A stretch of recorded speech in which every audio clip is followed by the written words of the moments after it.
حضور صلی اللہ علیہ وآلہ وسلم کا ارشاد ہے کہ بہت سے روزہ رکھنے والے ایسے ہیں کہ ان کو روزے کے ثمرات میں بھوکا رہنے کے کچھ بھی حاصل نہیں، اور بہت سے شب بیدار ایسے ہیں کہ ان کو رات کے جاگنے کی مشقت کے سوا کچھ بھی نہ ملا۔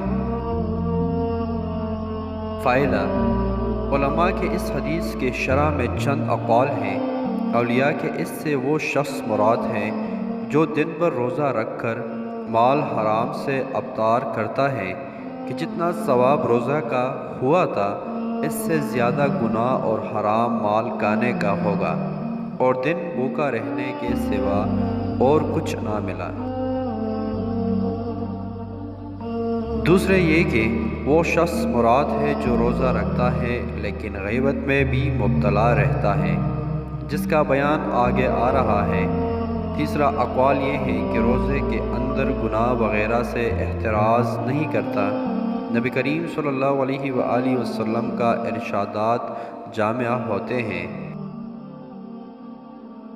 یہ سب صورتیں اس میں داخل ہیں، اور ان کے علاوہ بھی اس طرح جاگنے کا حال ہے کہ رات بھر شب بیداری کی مگر تفریحاً تھوڑی سی غیبت کی یا کوئی اور حماقت بھی کر لی تو وہ سارا جاگنا بیکار ہو گیا۔